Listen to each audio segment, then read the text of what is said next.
Assalamualaikum warahmatullahi wabarakatuh. Perkenalkan, nama saya Natasha Lahai. Jadi pada kesempatan kali ini saya akan menjelaskan mengenai buku yang telah saya rangkum, yaitu buku yang berjudul On by Jamil Azaini. Baik, sebelum masuk ke dalam materi, ciri hidup itu adalah berubah dan bertumbuh. Jadi bila Anda hanya diam dan tidak melakukan perubahan apapun, sesungguhnya Anda telah mati. Masuk ke materi. Hal yang perlu kita persiapkan agar mampu mengatasi perubahan-perubahan yang selalu hadir dalam kehidupan kita, yaitu yang pertama, mendeteksi diri. Apakah kita sudah mengalami perubahan yang signifikan menuju arah yang lebih baik, atau kita mengalami penurunan atau sama sekali tidak mengalami perubahan.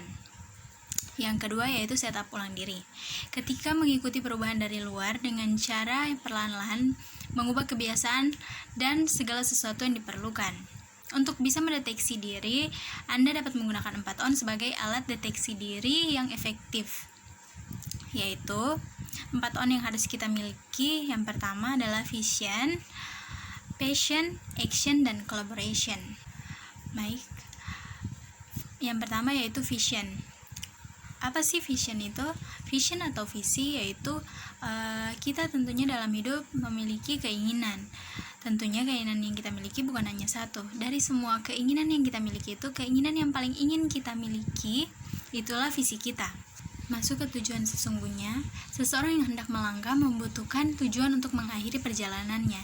Dalam kehidupan juga berlaku prinsip demikian. Kita menetapkan sebuah visi hanya untuk mendapatkan tujuan kehidupan abadi yang sesungguhnya, yaitu surga yang dijanjikannya. Hidup ini hakikatnya sedang mengumpulkan bekal menuju kehidupan yang abadi. Dalam pandangan agama, niat itu sudah berpahala. Visi yang menantang akan memaksa seluruh tubuh untuk memikirkannya. Jadi tetapkanlah visi hidup Anda yang jelas dan menantang. Visi yang tidak jelas dan terlalu normatif tidak akan memiliki pengaruh apapun dalam hidup Anda. Perjelas visi hidup Anda, beri muatan emosi dan bayangkan Anda bisa melakukannya. Bila visi yang ingin Anda raih hanya tentang diri Anda, semangat Anda akan mudah meredup. Visi sama sekali tidak boleh egois. Visi juga harus menghidupkan orang lain, memberi manfaat untuk orang-orang di sekitar Anda. Hidup itu bukan hanya tentang diri Anda. Hidup juga tentang orang-orang yang di sekitar Anda. Bantulah orang lain untuk mewujudkan mimpi-mimpi dalam hidupnya. Pastikan juga visi hidup Anda itu sesuatu yang bisa Anda banggakan di hadapan Allah Subhanahu wa Ta'ala, sehingga menjadi bekal Anda untuk kehidupan di akhirat. Selanjutnya, passion. Apa sih passion itu? Passion itu adalah sesuatu yang ketika kalian kerjakan, kalian akan enjoy dan menikmatinya. Kalian bekerja tidak karena terpaksa. Passion itu bangun cinta. Melakukan sesuatu tanpa passion ibarat robot. Hidup hanya asal hidup, hanya karena tugas dan kewajiban. Tak ada penjiwaan, tak ada semangat. Hasilnya bisa tidak berkembang atau bahkan berantakan. Apa bedanya saya dengan kera jika saya hanya hidup untuk mencari makan? Apa bedanya saya dengan burung jika saya hidup hanya untuk mencari makan dan mencari sarang atau tempat tinggal yang nyaman? Saya adalah manusia, saya harus melakukan terobosan-terobosan baru, sehingganya dapat saya pertanggungjawabkan nanti kelak di akhirat. Passion juga bukan sekadar jatuh cinta, tapi bangun cinta. Bangun cinta Anda agar perasaan jatuh cinta Anda tetap terpelihara sepanjang masa, termasuk dalam urusan profesi. Lanjut, to be adalah kemudi passion. Ada 2 kata yang sangat menentukan corak hidup Anda. 2 kata itu adalah yang pertama, to be atau keinginan untuk menjadi. Keinginan itu dikaitkan dengan proses untuk memanfaatkan passion yang Anda miliki. Dan yang kedua yaitu to have atau keinginan Anda untuk memiliki. Keinginan tersebut dikaitkan dengan proses meraih benda-benda materi atau hasil akhir dari sebuah usaha sebagai bentuk dorongan dari kesenangan duniawi. Perbedaan to be dan to have terletak pada tujuan yang dicapai, bukan pada kata-kata. Kalau pikiran Anda dijajali dengan to have, kecenderungannya adalah bahwa setiap hal yang ingin Anda lakukan harus selalu dibalas dengan materi dan keuntungan yang terlihat. Ketika Anda mengejar to have, seringkali Anda tergoda untuk menghalalkan berbagai cara untuk mendapatkannya. Namun demikian, to have bukan dilarang. To have hanya tak boleh dijadikan sebagai kemudi hidup. Jadikan to be sebagai kemudi hidup Anda. Jadi bila Anda ingin sukses dalam jangka waktu yang panjang, jadikan to be sebagai kendali untuk mengembangkan passion Anda. Percayalah, semakin tinggi to be Anda, maka to have-nya juga akan semakin besar mengikuti Anda. Lanjut, benarkah bekerja itu ibadah? Belum tentu kerja itu ibadah. Ada syarat-syarat yang harus dipenuhi agar kerja Anda bernilai ibadah, yaitu yang pertama, niatkan bekerja sebagai cara untuk mendekatkan diri kepada Allah Subhanahu wa taala. Yang kedua, cara yang dilakukan harus benar, dan yang ketiga, enjoy, tulus dan senang.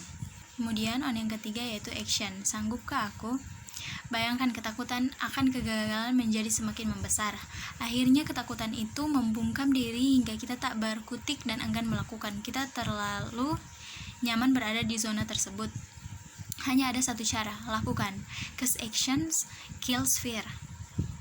Lakukan saja, sebab setiap langkah kecil akan membawa kita ke langkah yang lebih besar yang akan menyempurnakan langkah kita sebelumnya. Dan pastikan bahwa semua hal yang kita lakukan bernilai pahala kebajikan di matanya. Bila visi sudah kita tetapkan, ia hanya akan menjadi angan-angan kosong tanpa adanya action. Visi memberikan arah dan jalan. Action membuktikan bahwa Anda memang sedang bergerak. Gerak dengan arah yang jelas dan menjadikan setiap langkah punya makna.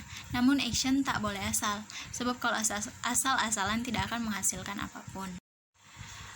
Skala prioritas. Ketika menyusun action, biasakanlah membuat skala prioritas berdasarkan hukum yang ditetapkan oleh Allah Subhanahu wa taala. Dalam action atau kerja, kerangka yang Anda gunakan adalah sibukkan dengan yang wajib dan sunnah. Sekali-kali boleh mengerjakan yang mubah, tinggalkan yang makruh dan campakkan yang haram.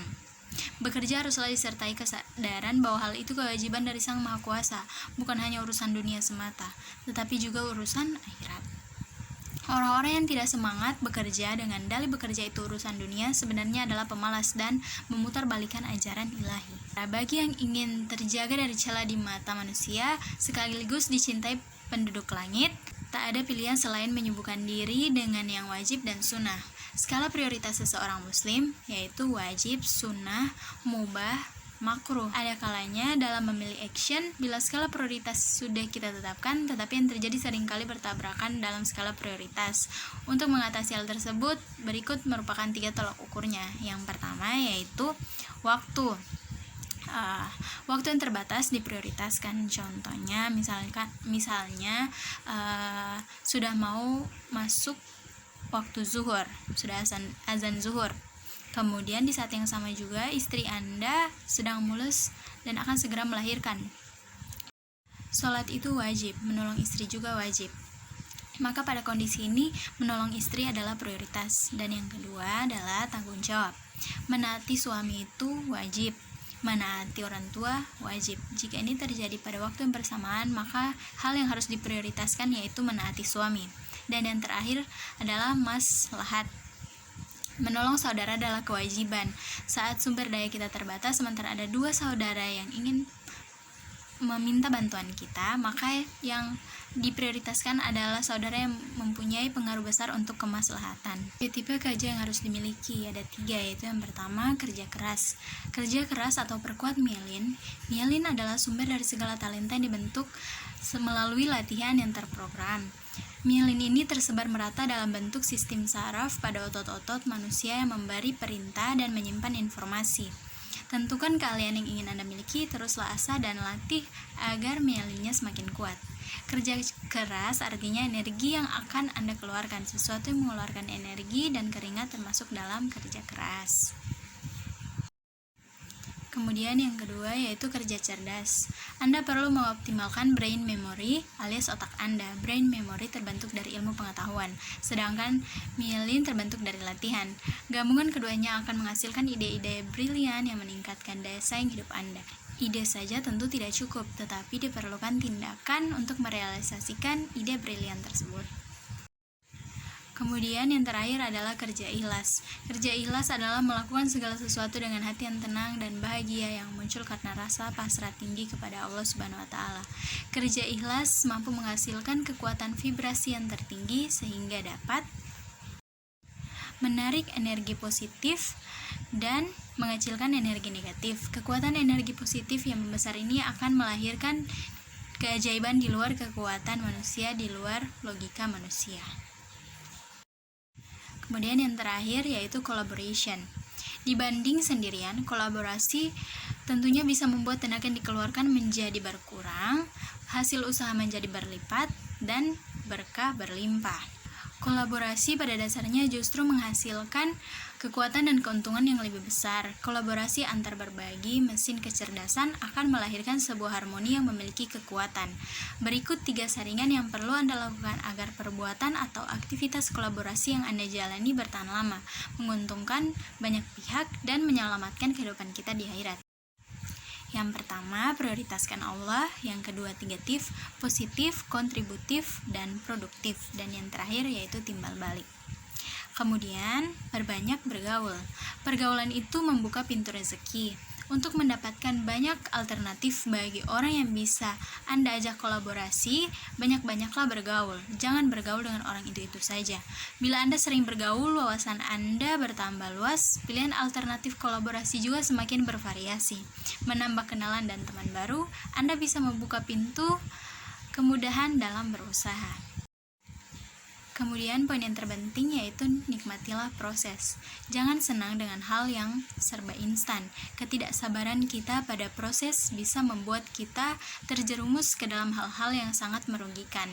Biasakanlah menikmati proses, sebab bila proses yang kita lakukan berkualitas, hasilnya pun berpeluang besar berkelas. Kemudian yang terakhir, jadilah kelapa. Untuk menjadi orang yang hebat, kita harus melalui proses jatuh bangun. Saat ujian datang silih berganti, jangan bersedih. Itu bagian dari proses yang harus kita miliki agar tercipta kehidupan yang lebih bermutu. Kuat dan sabar saat menanggung derita adalah kunci menuju kehidupan yang lebih bermakna.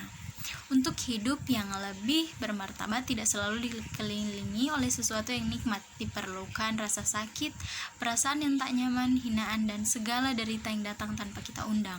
Itulah proses yang harus kita lewati untuk mendapatkan saripati kehidupan.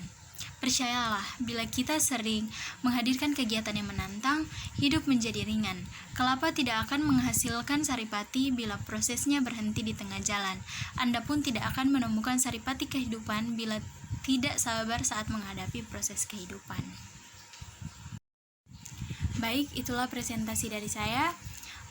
Sebelum saya tutup, kesimpulannya dalam hidup kita selalu ingin bisa menyelesaikan masalah yang dihadapi, baik menyangkut keuangan, jodoh, jabatan, maupun keluarga.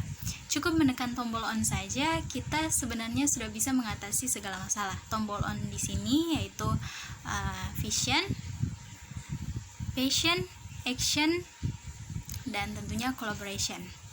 Baik, terima kasih. Apabila ada salah kata saya mohon maaf.